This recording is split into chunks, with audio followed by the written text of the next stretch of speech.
Assalamualaikum warahmatullahi wabarakatuh. Waalaikumsalam warahmatullahi wabarakatuh. Oke, Bapak Ibu hebat yang kami muliakan, di sini kami akan menjelaskan budaya positif yang ada di SMP ITB Bukit Duri.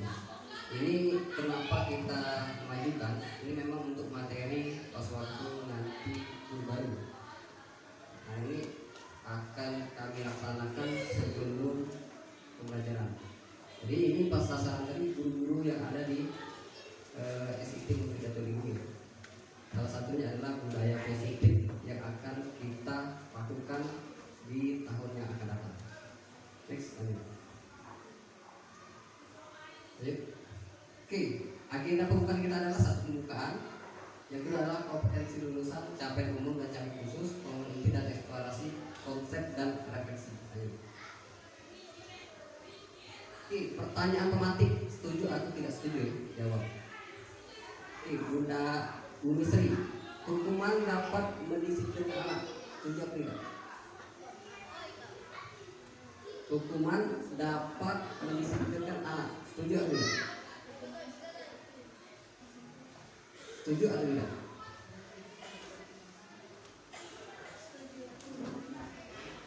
Ya, setuju, tapi hukuman seperti apa?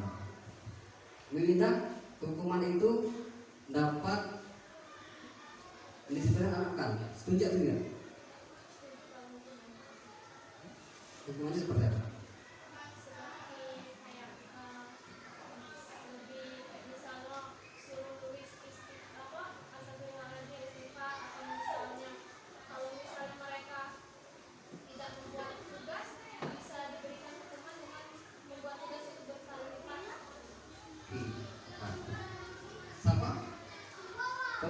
Pemberian hukuman dengan hal positif seperti membaca atau membersihkan halaman sekolah dapat meningkatkan disiplin pada anak.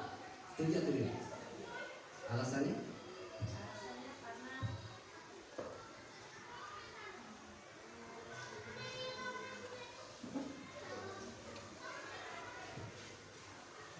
Alasannya setuju. Udah, setuju atau tidak?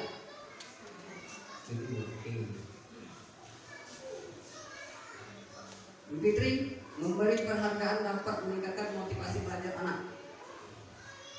Setuju tidak? Memberi penghargaan. Jadi di situ ada 3. 1, memberi hukuman. Yang kedua, memberi apresiasi. Yang ketiga, memberi penghargaan. Ketiga-tiga ini yang paling setuju yang mana? Hukuman, apresiasi, atau penghargaan? Ini juri ya? Apresiasi. Ini Devi? Ini kita apresiasi. Oke, next, nanti kita lanjut. Next, lanjut. Oke, ini adalah perubahan paradigma teori kontrol, teori pilihan yang akan kita hadapi ketika kita menghadapi siswa, teman sejawat dan kepala sekolah. Ini akan kita atur ya. Yang pertama, ilustrasi guru mengontrol murid. Jadi ilustrasinya ketika anak terlambat, apa hal kontrol yang guru lakukan? Misalnya, ketika anak terlambat, apa hal kontrol guru dalam mengendalikan anak supaya tidak terlambat?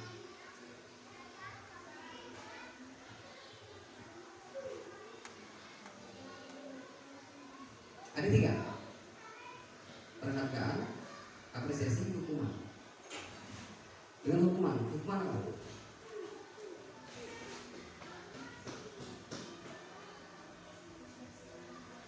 Membersihkan lapangan, keliling lapangan, membersihkan WC dan sebagainya. Hukuman. Pemirsa, ilustrasi guru mengontrol murid tadi. Ketika murid tidak mengerjakan tugas, ada 3: pemberian apresiasi, hukuman, dan apa lagi apa? Pelajaran. Hukuman, apresiasi, dan apa? Hukuman apa? Tidak mengerjakan tugas. meresmikan misi ini. Oke, baik. Next, lanjut. Nah, ini budaya disiplin yang kita harus ubah paradigma kita dari yang lama ke yang baru. Jadi kita harus berubah ya, berubah mendisiplinkan anak dari lama ke baru. Ini peta saja. Misal Anda tidak bisa mengontrol orang lain, hanya Anda yang bisa mengontrol diri Anda. Maka disiplinnya adalah belajar kontrol diri dengan menggali potensi kita. Misal kalau kita mau memberi hukuman kepada orang lain, kita harus menggali potensi diri kita. Ada yang salah nggak dari diri kita? Itu. Jadi suatu menjadi seorang yang kita inginkan berdasarkan nilai-nilai yang kita hargai. Jadi ketika kita mau merubah seseorang, maka kita harus merubah diri kita sendiri. Itu teori kontrolnya. Yang selanjutnya, semua perilaku memiliki tujuan. Ada teori motivasi. 1. Menghindari hukuman.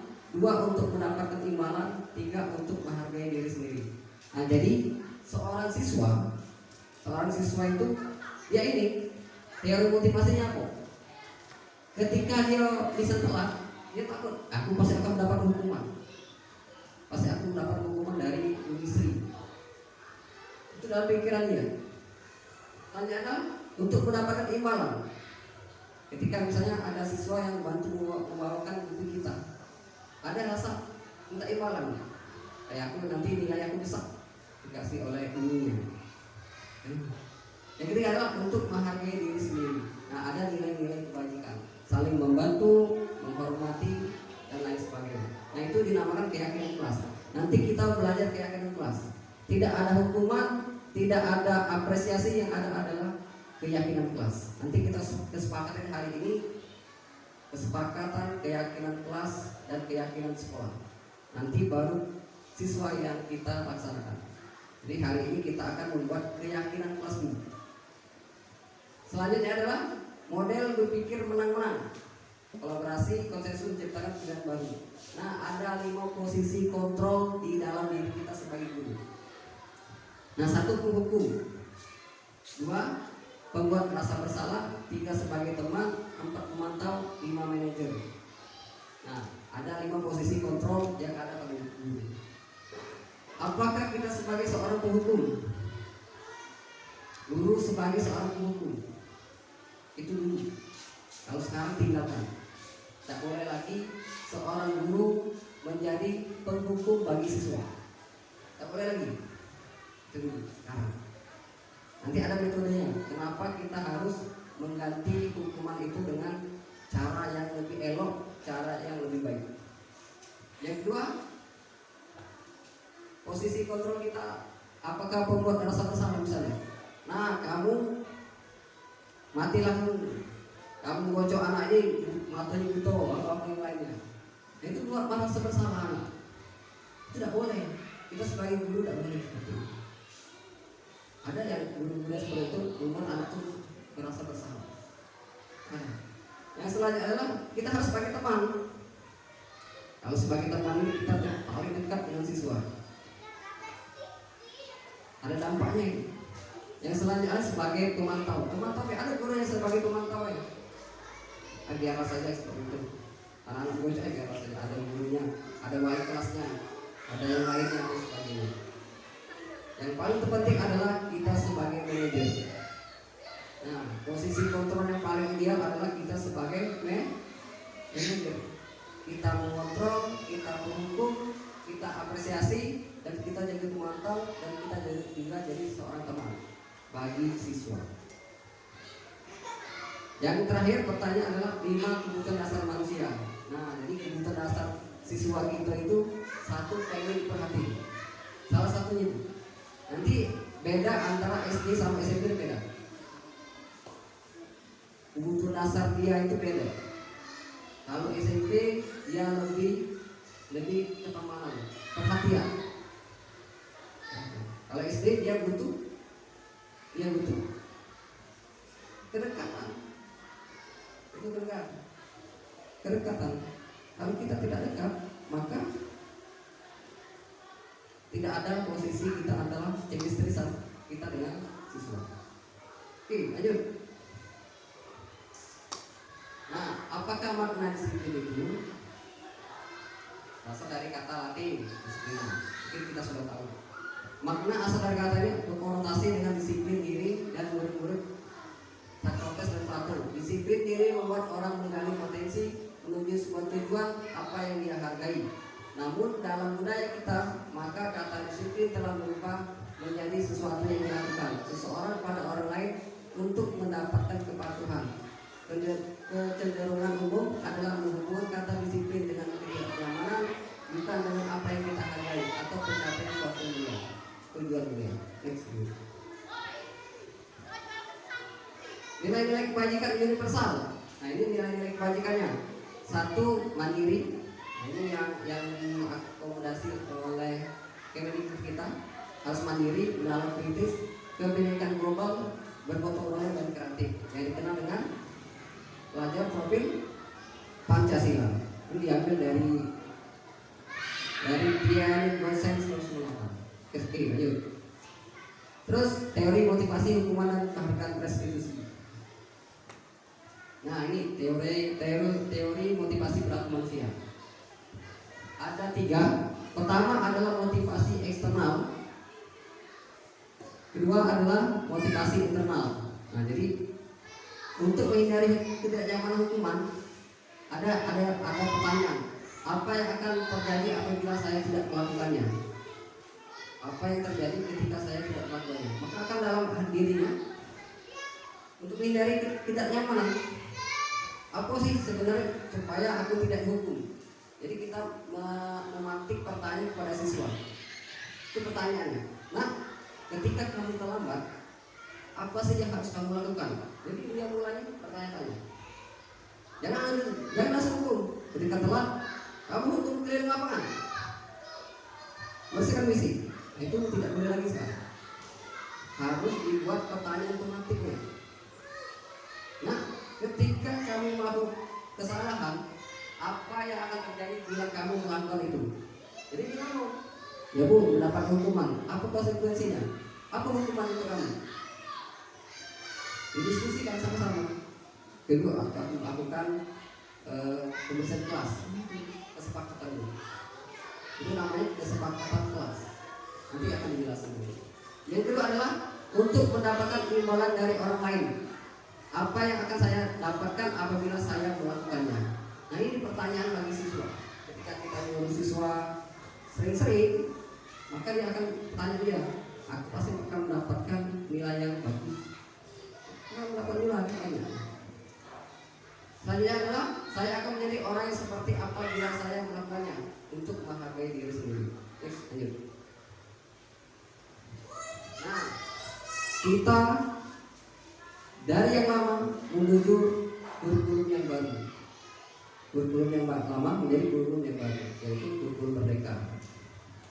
Mereka menurut Ki Hajar Dewantara adalah merdeka itu artinya tidak hanya terlepas dari perintah, akan tetapi juga cakap buat memerintah diri sendiri.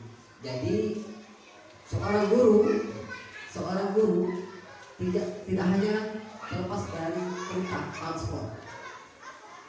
Umi Sri ini, Umi Sapa ini, Umi Depi ini, Umi Susmita ini. Jangan lagi seperti itu. Maka kita harus menjadi kesadaran bahwa tugas saya seorang pendidik adalah mengajarkan anak didik seperti ini dengan cara menuntun. Jadi Ki Hajar Dewantara itu adalah menuntun. Ada 3 teorinya. Di depan kita memberi contoh, di tengah kita mengarahkan, di belakang kita bertanggung jawab. Nah, jadi di depan kita memberikan contoh. Dari Ki Hajar Dewantara. Ini dinamakannya kurikulum merdeka. Ada pertanyaan yang anekdot dari guru. Merdeka, siswa juga merdeka.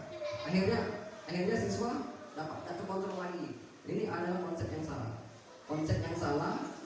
Pengetahuan yang salah. Kalau kamu belajar merdeka itu seperti ini.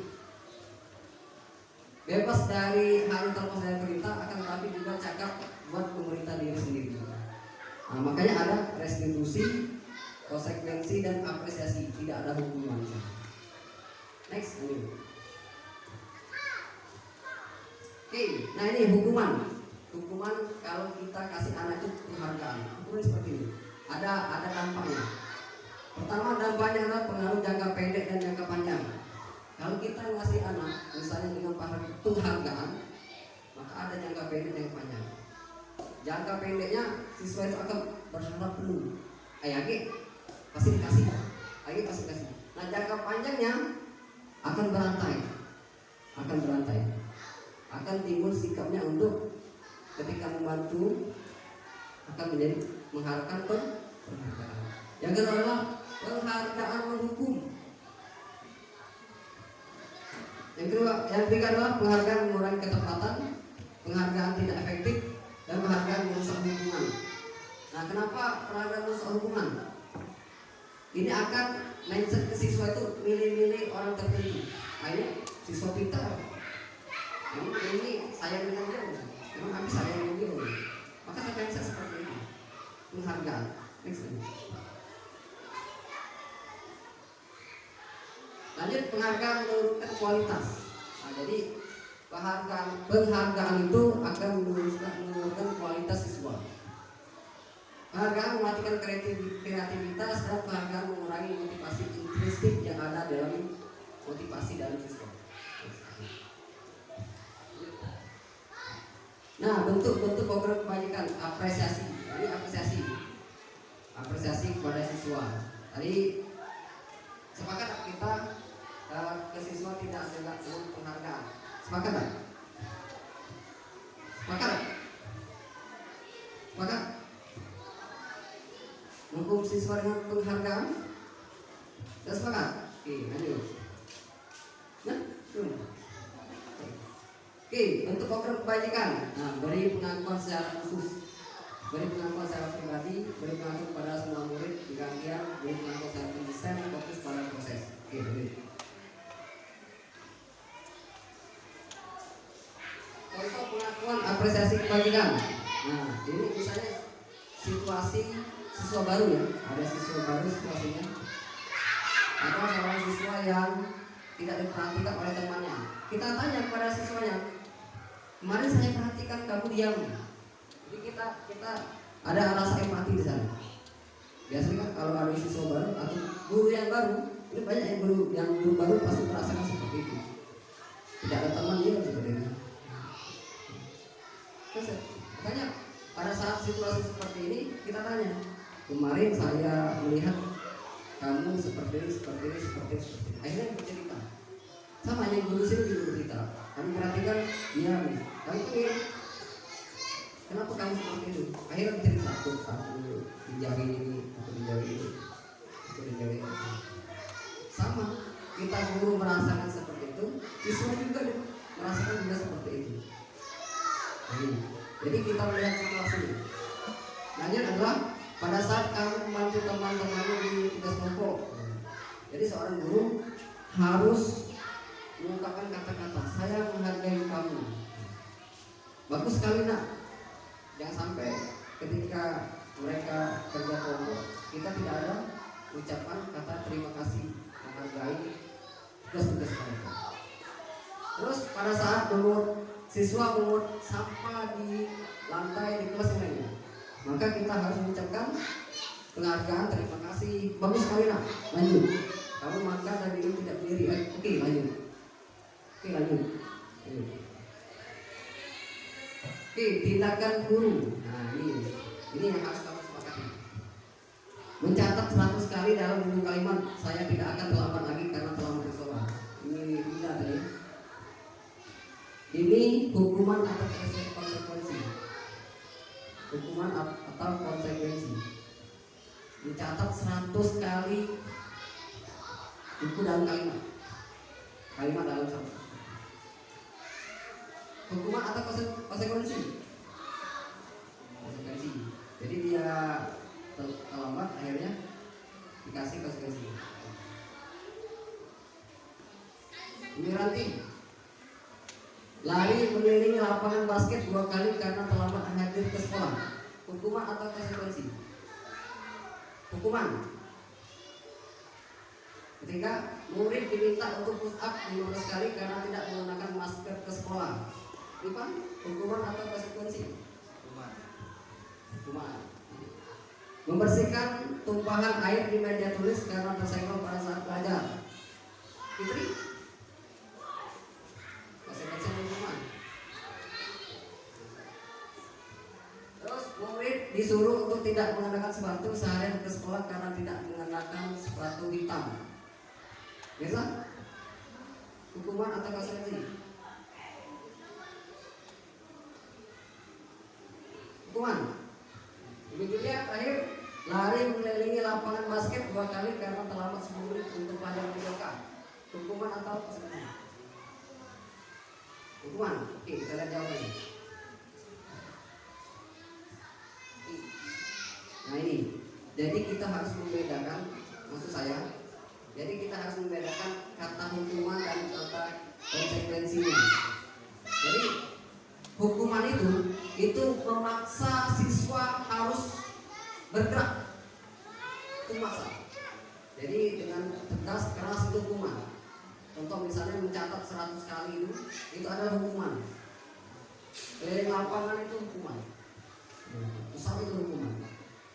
Tapi kalau misalnya konsekuensinya ada mengganti kertas teman yang dicoret-coret, kamu ganti kertas yang dicoret. Karena konsekuensinya, karena dia bertanggung jawab terhadap apa yang dia lakukan. Terus membersihkan tumpuan air meja karena dia tanggung jawab. Oke, terakhir lari keliling lapangan karena selama 10 menit. Nah ini beda ya, jadi kita harus membedakan antara hukuman dan konsekuensinya. Oke, lanjut. Oke, ini beda hukuman dan konsekuensi. Hukuman itu sesuatu yang menyakitkan harus terjadi. Jadi hukuman itu adalah sesuatu yang menyakitkan dan harus terjadi. Kalau konsekuensinya sesuatu itu harus memang terjadi. Yang kedua, membuat anak sakit fisik maupun hati di jangka waktu lama. Nah, kalau kita menghukum anak itu tanpa alasan jelas, maka anak itu akan sakit hati.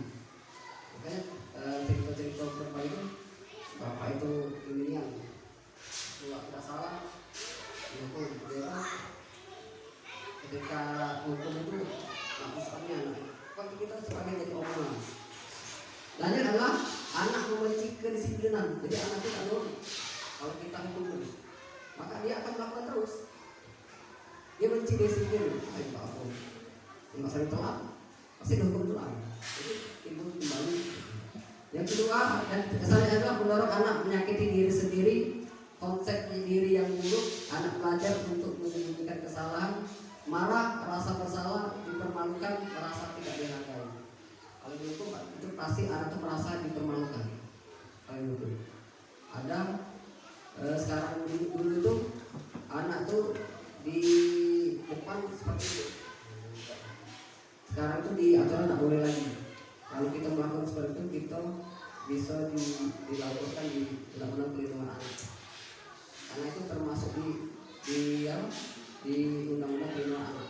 Ini memang tidak disebarluaskan, cuma ada undang-undangnya. Nanti saya tampilkan. Jadi kita tidak boleh mempermalukan anak di depan umum, karena sudah ada undang-undangnya. Nah, konsekuensi anak menghargai disiplin, stimulus tanggapan, mendorong anak agar mudah menyesuaikan diri, konsep diri yang baik, anak belajar mati peraturan. Kehilangan hak dibuat tidak nyaman diasingkan untuk sementara. Take off. Oke, Bani. Nah ini restitusi yang harus kita lakukan ketika anak membuat kesalahan. Restitusi adalah proses menciptakan kondisi bagi murid untuk memperbaiki kesalahan mereka. Jadi proses menciptakan kondisi buat murid untuk memperbaiki kesalahan mereka sehingga mereka bisa kembali pada kelompok mereka dengan karakter yang lebih kuat.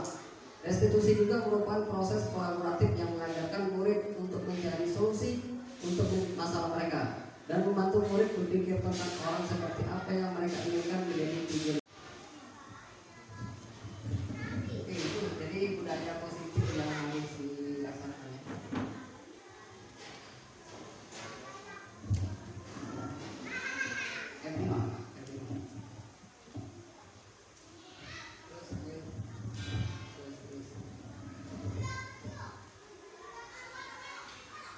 Jadi budaya positif itu merupakan hal-hal yang harus dilaksanakan. Ini dia, ini rapi. Kesempatan kelas kita gimana? Yang restitusi. Kesempatan kelas itu gimana? Kita harus tetap terus. Tidak menguap, ya, tidak mensampaikan sembarang, terus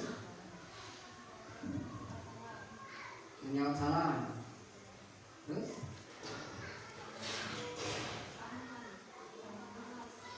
keamanan, itu seperti apa komunikasi?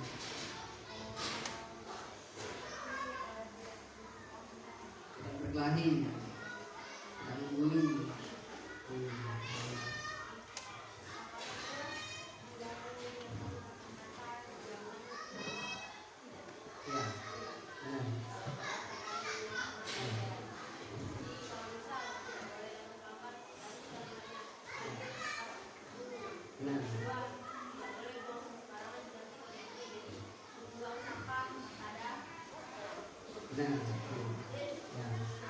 Benar sekali apa kata kita. Jadi evaluasi jangan tidak. Jadi bahasa itu tidak boleh digunakan. Jadi bahasanya hadir tepat waktu. Itu ini nanti ini kesepakatan kelas kita seperti itu. Terus ada kesepakatan kelas kita yang namanya tidak boleh saling bully.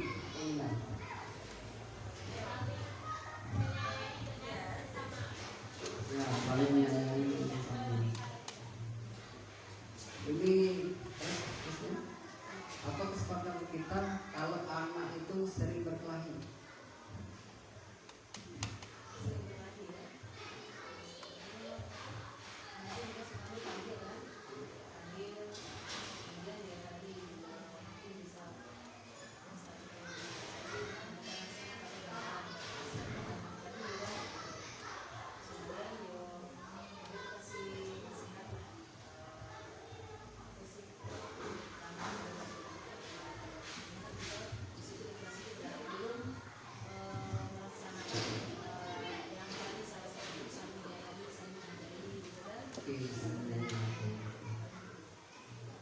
Ini Yesus kita ada kasus di sekolah, seorang guru menghukum anaknya dengan cara melepas sepatu karena anaknya memakai sepatu putih. Hal apa saja yang kita lakukan untuk menghadapi anak tersebut? Seorang anak memakai sepatu putih karena melanggar kesepakatan kelas kita. Karena kesepakatan kelas kita memakai sepatu hitam. Nah, hal apa yang kita lakukan terhadap anak tersebut jika kamu menjadi guru tersebut? Memberikan konsekuensi. Terus konsekuensinya apa?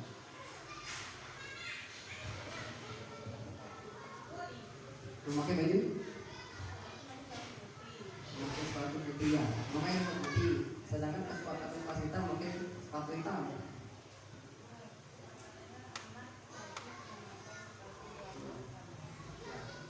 Terus apa yang dilakukan untuk anak itu? Dikasih apa? Dikasih hukuman, konsekuensi atau eksekusi? Konsekuensinya apa?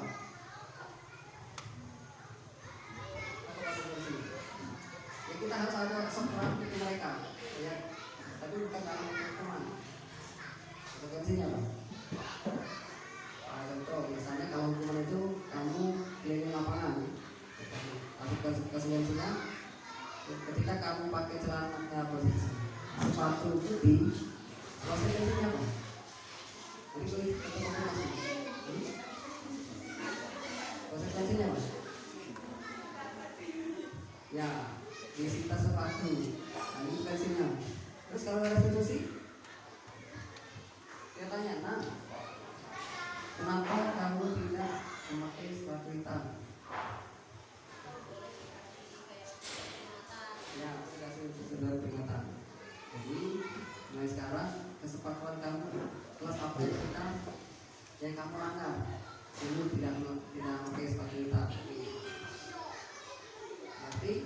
kedepannya kamu harus atau lagi seperti itu. Oke, ini dia. Ada kasus seorang anak itu marah-marah karena ulangannya dicontek oleh temannya. Ini seorang anak marah-marah karena dicontek oleh temannya. Apa yang Ibu lakukan ketika anak itu marah-marah dan mengupdate temannya?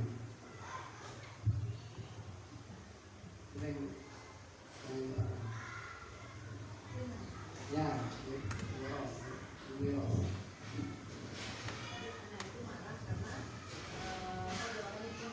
Ya.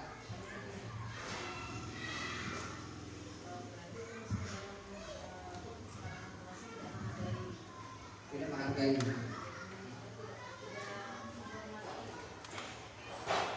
menghargai.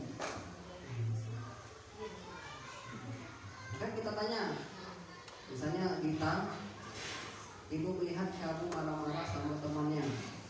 Kenapa sih? Kita tanya seperti itu. Kita konfirmasi. Ya. Terus kita tanya, kesepakatan kelas kita apa yang kamu langgar? Tidak. Jangan diulangi, setidaknya ya bisa diberitahu sama orang itu tidak harus sama. Betul. Kita sampaikan dengan wali kelasnya. Oke, Misri. Ketika anak tidak mau sholat duha, apa hukumannya bagi Misri?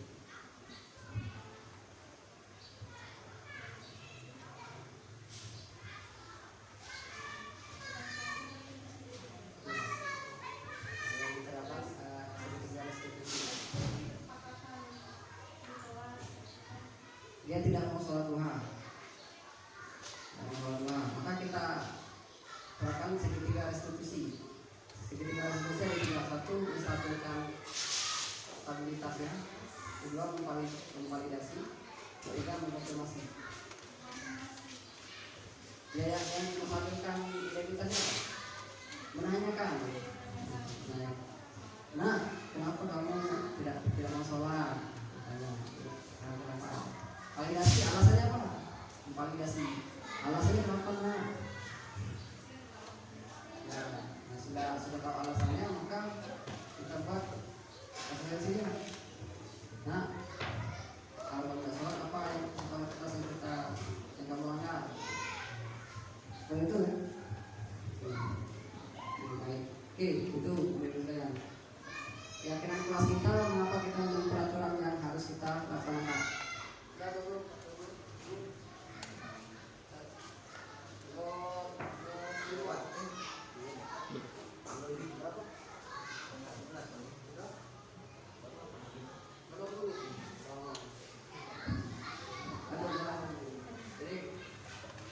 Terus mengapa kita memiliki peraturan PKM? Saya akan baca dalam santai waktu. Mengapa kita memiliki peraturan harus datang tepat waktu pada saat mengikuti pelatihan? Oke, lanjut. Oke, ini adalah daya positif kita, nilai positif kelas, keyakinan kelas dan peraturan kelas. Oke, lanjut. Nah, ini adalah keyakinan kelas kita. Datang tepat waktu, disiplin, menjaga kebersihan, berdoa, dan sesudah aktif dalam pembelajaran dan salat tertib. Selanjutnya, nah ini kegiatan dalam keyakinan kelas kita ada 3: satu hormat, yang kedua bekerja, yang ketiga diterima dan memiliki. Kami meyakini bahwa sangat penting untuk menghormati semua orang dan barang milik orang lain. Bekerja, kami meyakini bahwa sangat penting untuk mengerjakan segala pekerjaan atau mengikuti kegiatan yang telah dilakukan. Diterima juga, kami yakin bahwa sangat penting untuk merasa diterima pada suatu kelompok dan saling peduli dengan orang lain. Ini terdengar, terlihat, dipelajari. Terlihat, terdengar, dipraktikkan. Lanjut. Nah, lanjut, ada tampak dan tidak tampak di sini. Hormatnya datang tepat waktu,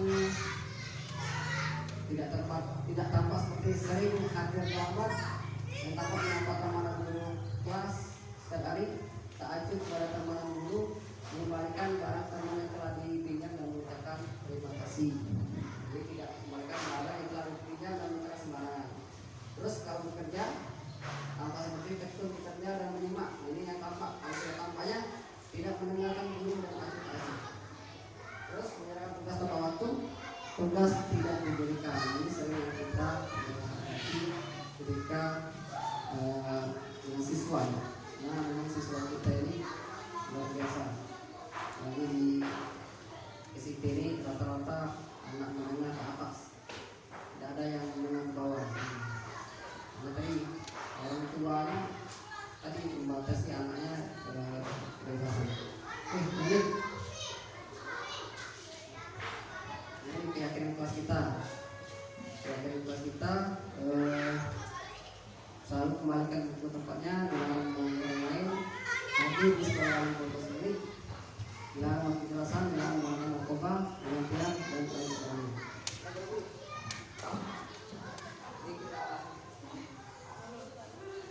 Sebelasnya. Nah, jadi itu seperti itu ada beberapa hal yang harus kita laksanakan dan kita yakin kelas bagian dari keyakinan kelas kita. Oke, lanjut. Seperti dasar manusia berkualitas. Nah, ini jadi ada rasa kasih sayang, rasa terima, penguasaan, kesenangan, kebebasan. Ini merupakan hal-hal yang perlu kita lakukan. Ya. Untuk masalah kasih sayang dan rasa terima gitu ya. Kayak ada anak yang broken home kan, itu ada di kasus kayak anak kelas 3. Di anak kelas 3 itu apa? Jadi kayak diasing di kelas, biasanya. Jadi kita sebagai guru ketika kita mengajar di kelas, itu kan pukul rata mereka, pukul rata. Nah, untuk cara salah satu cara yang harus kita lakukan itu aku, karena dari berbagai macam cara yang aku pribadi pakai itu kayak contoh misal memanggil anak, terus memberi pengarahan ke kawan-kawannya yang lain tentang buruknya pembelian ataupun hal-hal semacam yang negatif gitu. Jadi hal semacam itu masih tidak berpengaruh. Jadi satu sisi anak itu kayak sudah trauma, jadi sulit untuk berbaur karena dari kasus awal dia itu sudah tidak diterima di kasus ini. Seperti itu. Nah, jadi Merasa bersalah, penghukum, teman dan sebagainya. Jadi kita sebagai penghukum, teman, saya kecewa sekali dengan kamu tidak pernah benar makanya. Terus ayolah akan demi yang ada di SMP mungkin atau ilmu.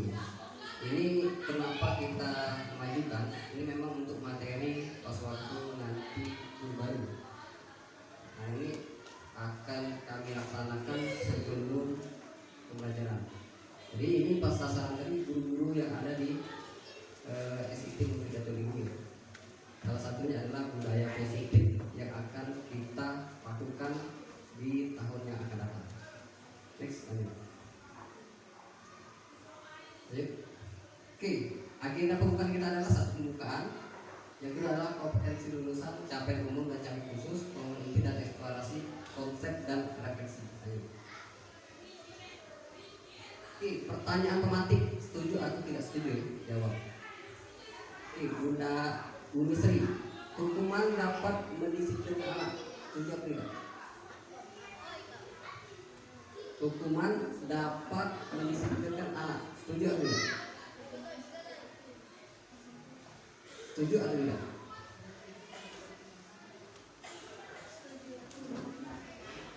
Ya, setuju, tapi hukuman seperti apa? Melinda, hukuman itu dapat mendisiplinkan anak kan? Setuju atau tidak? Hukumannya seperti apa?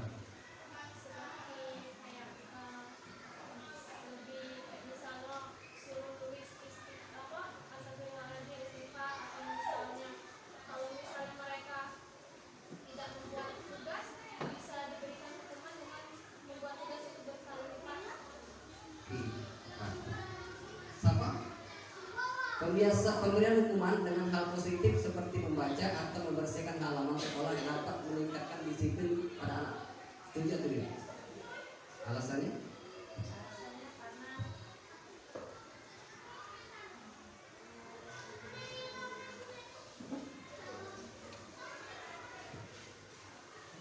Alasannya setuju. Udah, setuju atau tidak? Setuju. Oke.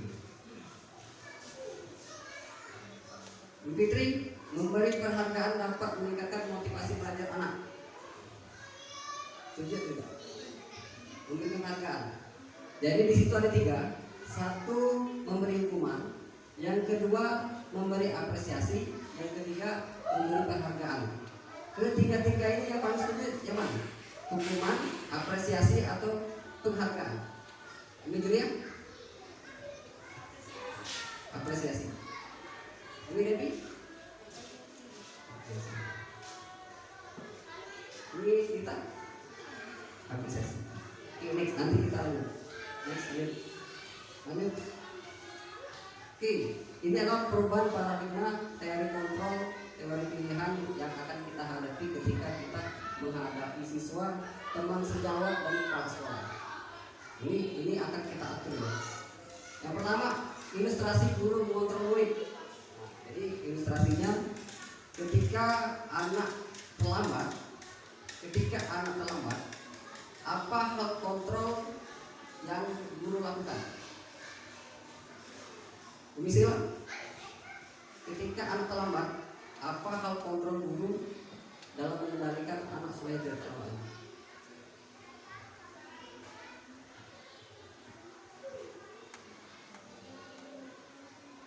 Ada 3: penghargaan, apresiasi, hukuman. Dengan hukuman apa?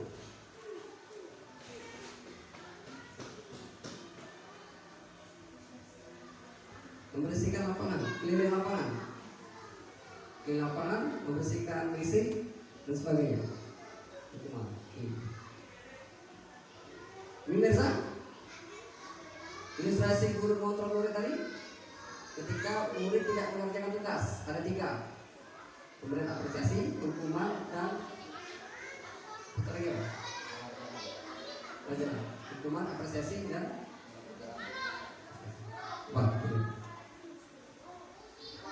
Hukuman apa?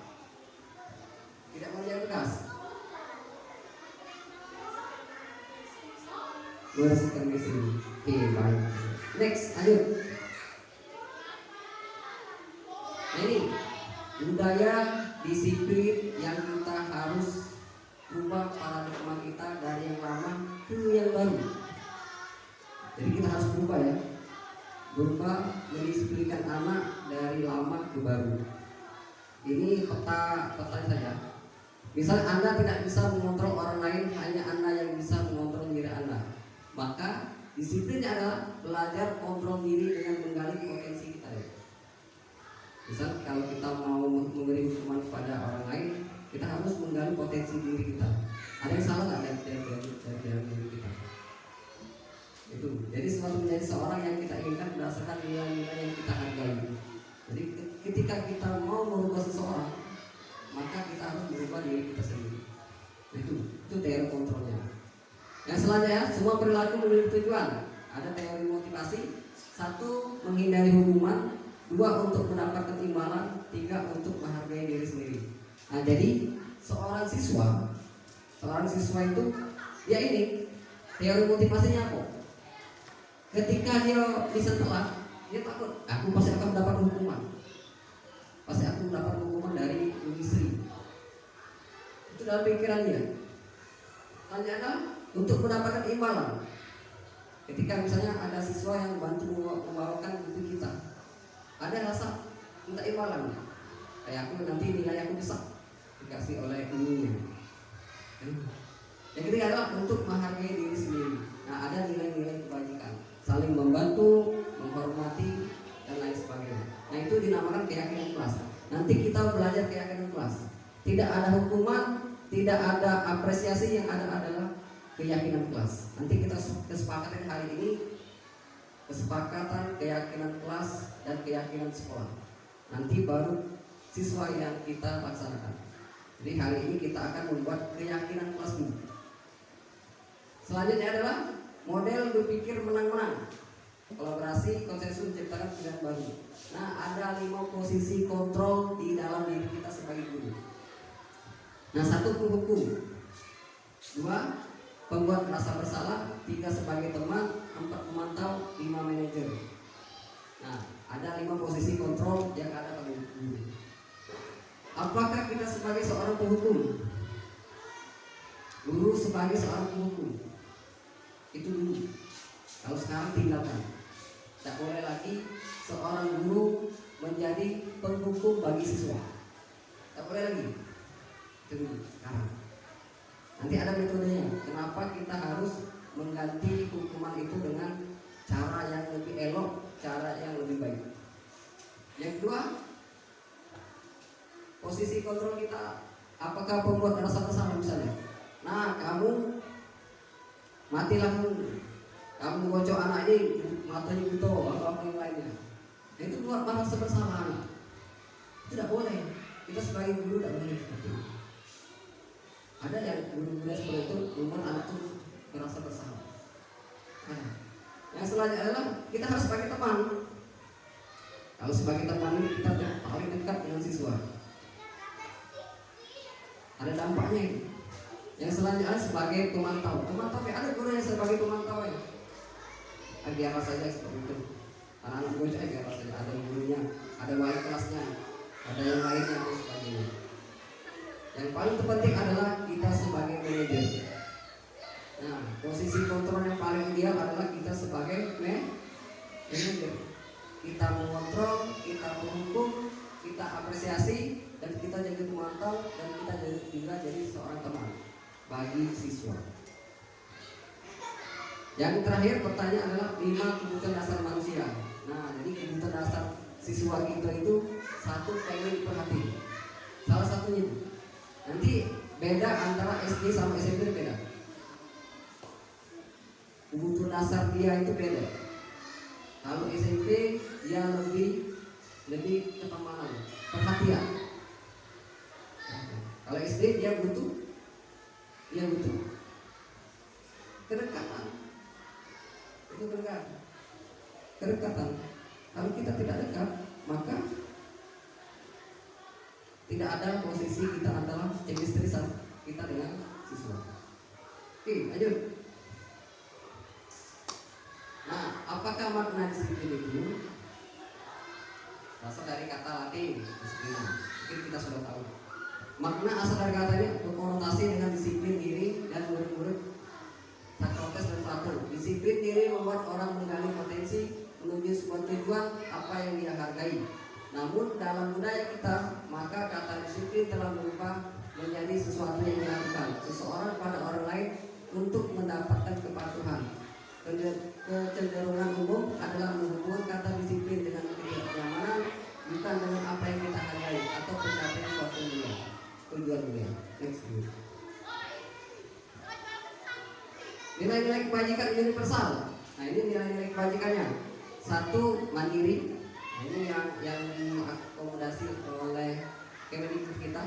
Harus mandiri, mendalam kritis, kebinekaan global, bergotong royong dan kreatif. Yang dikenal dengan pelajar profil Pancasila.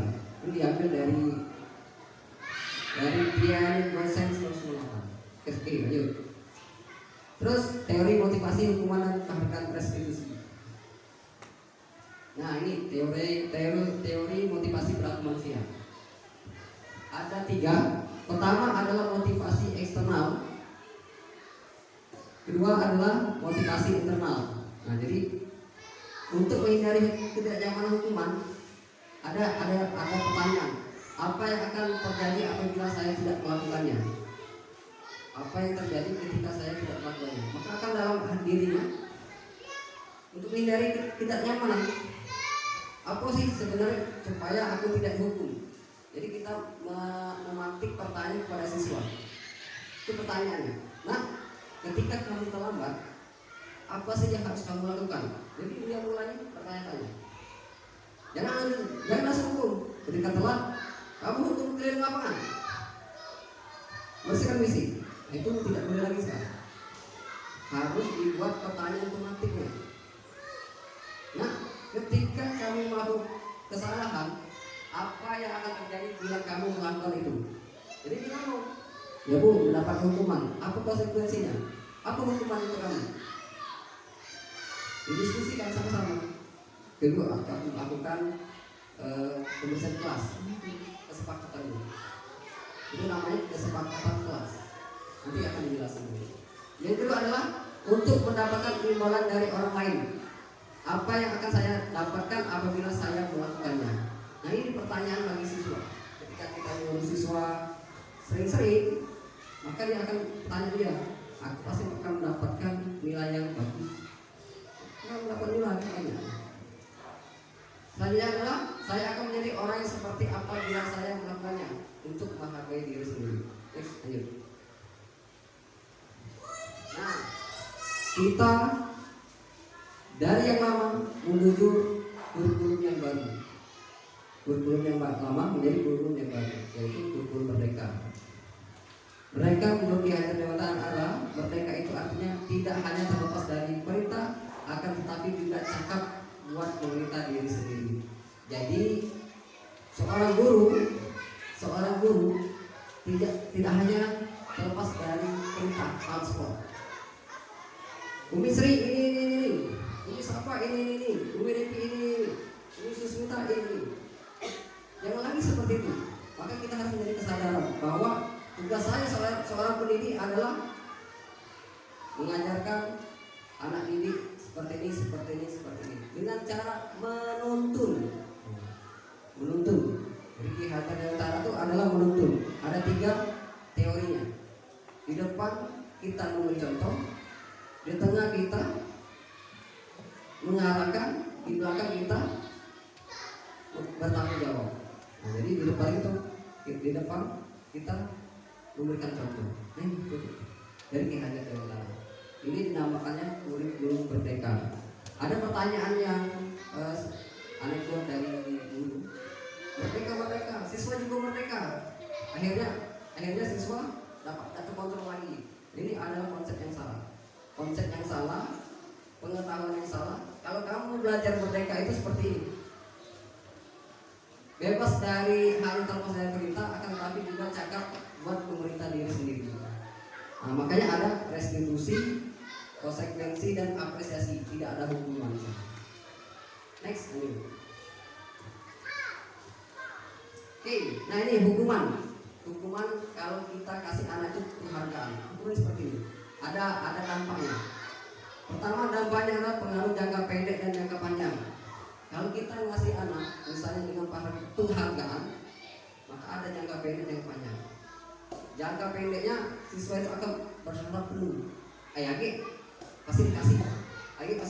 Nah, jangka panjangnya akan berantai. Akan timbul sikapnya untuk ketika membantu akan menjadi mengharapkan penghargaan. Yang kedua adalah penghargaan menghukum. Yang ketiga adalah penghargaan mengurangi ketepatan, penghargaan tidak efektif, dan penghargaan merusak hubungan. Nah, kenapa penghargaan merusak hubungan? Ini akan mindset ke siswa itu milih-milih orang tertentu. Akhirnya siswa pintar. Ini saya dengan dia, memang habis saya dengan dia. Maka mindset seperti ini. Penghargaan.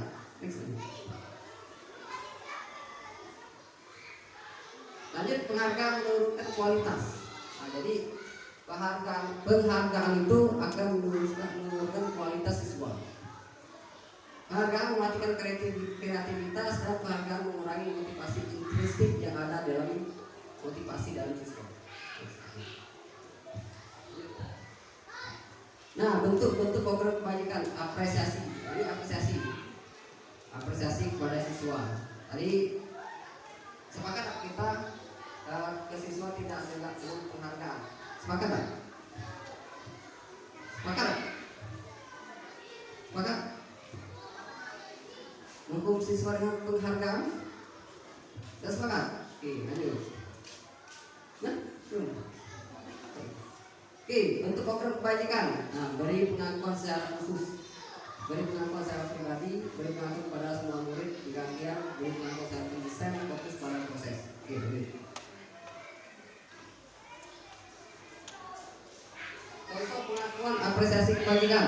Nah, ini misalnya situasi siswa baru ya, ada siswa baru situasinya, atau seorang siswa yang tidak diperhatikan oleh temannya. Kita tanya kepada siswanya, kemarin saya perhatikan kamu diam. Jadi kita ada rasa empati di sana. Biasanya kan kalau ada siswa baru atau guru yang baru, ini banyak yang guru baru pasti merasakan seperti itu. Tidak ada teman dia seperti itu. Terus, makanya pada saat situasi seperti ini kita tanya, kemarin saya melihat kamu seperti ini. Akhirnya bercerita. Sama yang guru sini juga bercerita. Kami perhatikan dia nih. Kamu ini, kenapa kamu seperti itu? Akhirnya bercerita. Aku dijari ini, aku dijari ini. Sama. Kita guru merasakan seperti itu, siswa juga merasakan juga seperti itu. Jadi kita melihat situasi ini. Lanjut adalah pada saat kamu membantu teman-temannya di tugas kelompok. Jadi seorang guru harus mengungkapkan kata-kata, saya menghargai kamu. Bagus sekali nak. Jangan sampai ketika mereka kerja kelompok kita tidak ada ucapan kata terima kasih, menghargai tugas-tugas mereka. Terus pada saat siswa memungut sampah di lantai di kelas yang lainnya, maka kita harus mengucapkan penghargaan, terima kasih, bagus sekali nak, lanjut, kamu makan dan minum tidak berdiri, oke lanjut. Oke, tindakan guru. Nah ini yang harus kamu sepakati. Mencatat 100 kali dalam buku kalimat, saya tidak akan terlambat lagi karena telah bersekolah. Ini tidak tadi. Ini hukuman atau konsekuensi. Hukuman atau konsekuensi. Dicatat 100 kali buku dalam kalimat. Kalimat dalam satu. Hukuman atau konsekuensi. Konsekuensi. Jadi dia terlambat akhirnya dikasih konsekuensi. Ini ranting. Lari mengelilingi lapangan basket 2 kali karena terlambat hadir ke sekolah. Hukuman atau konsekuensi? Hukuman. Ketika murid diminta untuk push up 15 kali karena tidak menggunakan masker ke sekolah. Ipan, hukuman atau konsekuensi? Hukuman. Membersihkan tumpahan air di meja tulis karena tersenggol pada saat belajar. Fitri? Konsekuensi hukuman. Terus murid disuruh untuk tidak mengenakan sepatu seharian ke sekolah karena tidak mengenakan sepatu hitam. Bisa? Hukuman atau konsekuensi? Hukuman. Begitu dia terakhir, lari mengelilingi lapangan basket 2 kali karena terlambat 10 menit untuk pelajaran PJK. Hukuman atau konsekuensi? Hukuman. Oke, kita lihat jawabannya. Nah ini, jadi kita harus membedakan, maksud saya, jadi kita harus membedakan kata hukuman dan kata konsekuensinya. Jadi hukuman itu memaksa siswa harus bergerak, itu maksa. Jadi dengan tegas keras itu hukuman. Contoh misalnya mencatat 100 kali itu adalah hukuman. Keliling lapangan itu hukuman. Usah itu hukuman. Tapi kalau misalnya konsekuensinya ada mengganti kertas teman yang dicoret-coret, kamu ganti kertas yang dicoret. Karena konsekuensinya, karena dia bertanggung jawab terhadap apa yang dia lakukan. Terus membersihkan tumpuan air meja karena dia tanggung jawab. Terakhir lari keliling lapangan karena selama 10 menit. Nah ini bedanya. Jadi kita harus membedakan antara hukuman dan konsekuensinya. Lanjut. Ini beda hukuman dan konsekuensi. Hukuman itu sesuatu yang menyakitkan harus terjadi. Jadi hukuman itu adalah sesuatu yang menyakitkan dan harus terjadi. Kalau konsekuensinya sesuatu itu harus memang terjadi. Yang kedua, membuat anak sakit fisik maupun hati di jangka waktu lama. Nah, kalau kita menghukum anak itu tanpa alasan jelas, maka anak itu akan sakit hati. Makanya cerita-cerita beberapa itu, bapak itu ini yang tidak salah, dihukum dia ketika hukum itu maksudnya kalau kita sebagai jadi omongan. Lanjut adalah anak membenci kedisiplinan. Jadi anak itu tak nurut kalau kita hukum terus, maka dia akan melakukan terus. Dia benci disiplin. Baik Pak Aku, nggak sering telat, pasti dihukum telat. Jadi ibu kembali. Yang kedua dan kesannya adalah mendorong anak menyakiti diri sendiri. Konsep diri yang buruk, anak belajar untuk menyembunyikan kesalahan, marah, merasa bersalah, dipermalukan, merasa tidak dihargai. Kalau dihukum itu pasti anak itu merasa dipermalukan. Kalau itu ada sekarang dulu itu anak tuh di depan seperti itu. Sekarang itu di aturan tidak boleh lagi. Kalau kita melakukan seperti itu kita bisa dilaporkan di Undang-Undang Perlindungan Anak. Karena itu termasuk di Undang-Undang Perlindungan Anak. Ini memang tidak disebarluaskan, cuma ada undang-undangnya. Nanti saya tampilkan.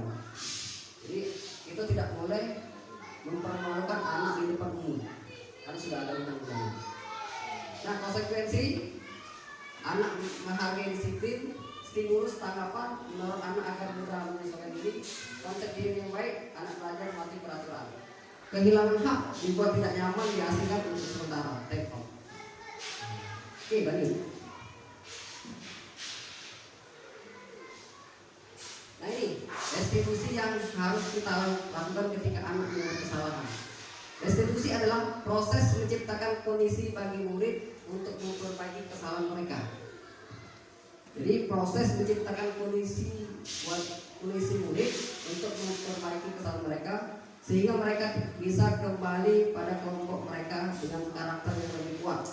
Restitusi juga merupakan proses kolaboratif yang mengajarkan murid untuk mencari solusi untuk masalah mereka dan membantu murid berpikir tentang orang seperti apa yang mereka inginkan menjadi tujuan mulia dan bagaimana bukan salah itu hal yang manusiawi. Tidak ada manusia yang sempurna. Ibu, Bapak Ibu juga buat salah, kita pasti bisa menjelaskan masalah ini. Bapak tidak tertarik untuk mencari tahu siapa yang benar dan siapa yang salah. Lebih tertarik untuk menjelaskan masalah. Kalau kamu menyalahkan dirimu terus menerus, apakah kamu bersikap baik kepada dirimu sendiri? Ini. Oke, dulu berkata validasi kebutuhannya adalah kamu bisa saja melakukan hal yang lebih buruk tapi kamu tidak melakukannya. Kamu pasti punya alasan apa melakukannya, apa yang penting bagi kamu. Terus kamu boleh tetap berusaha menjaga sikap itu, tapi tambahkan konsekuensinya itu sebagaimana. Kalau mereka belajar cara lain untuk mendapatkan hukuman yang baik, terus apakah kamu bisa melakukan dengan lebih baik untuk hari esok paginya? Nah, menanyakan keadaan kelas, apa nilai yang kita percaya di kelas? Terus nilai-nilai yang apa yang telah kita sepakati? Kelas yang ideal itu seperti apa? Kamu ingin jadi anak seperti apa? Apa yang kamu rasakan dan lain sebagainya. Terus lanjut. Nah, intrinsic pertanyaannya, intervensi 30 detik. Apa kamu ingin berbuat lebih baik? Apakah kamu ingin berbuat lebih baik? Lebih baik akan ditinggal. Terus, apakah saat ini kamu sering menjadi orang yang sedang kamu inginkan? Apa yang kita inginkan dan lain sebagainya. Apakah kamu bisa mengubah kegiatan perilaku kamu saat ini menjadi sikap yang lebih membantu? Apakah wajar membuat kesalahan? Bisakah kita memperbaikinya? Apa yang kamu lakukan saat ini sesuai? Apakah sesuai yang dilakukan? Kapan kamu siap untuk memulainya? Peraturannya apa? Terus sepertinya kamu punya masalah, saya bisa bantu. Saya bisa bantu apa permasalahan yang kamu hadapi. Terus saat ini kamu saatnya buat apa? Apa yang bisa saya bantu agar kamu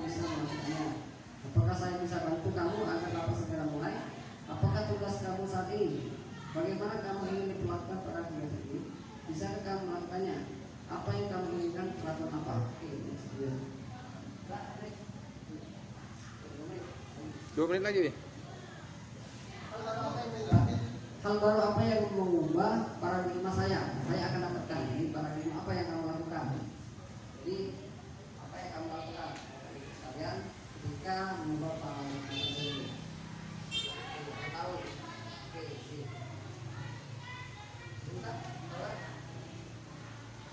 Terus perasaan apa yang muncul selama mengikuti? Perasaan apa ketika mengikuti sesi ini? Oke, Ipan, Wi. Ivan. Nah, silakan Pak. Oke, bagus Pak, bagus, sip, mantap. Ya, lanjut. Peran apa yang telah kamu lakukan selama mengikuti pembelajaran ini? Ya, Asnawi, apa peran serta kamu sebagai pendidik menegakkan disiplin? Ya, oke, bagus sih. Oke, yang keempat, saya akan menjadi among konseling yang seperti apakah setelah mengikuti modul ini? Oke, apa konseling yang kamu hadapi ketika melalui rangkaian ini? Oke, bagus, mantap. Oke, itu saja yang saya sampaikan. Terima kasih atas kehadirannya. Terima kasih. Assalamualaikum warahmatullahi wabarakatuh.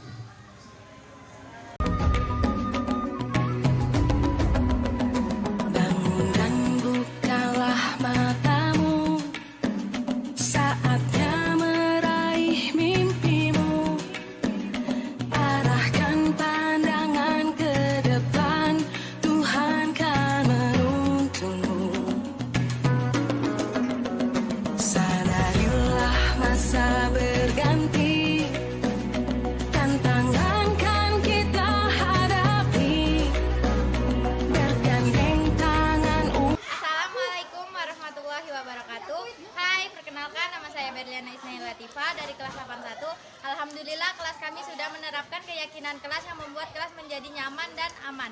Wassalamualaikum warahmatullahi wabarakatuh. Assalamualaikum warahmatullahi wabarakatuh. Saya Dafa Erwin Dinata. Alhamdulillah kelas saya sudah menerapkan keyakinan kelas. Assalamualaikum warahmatullahi wabarakatuh.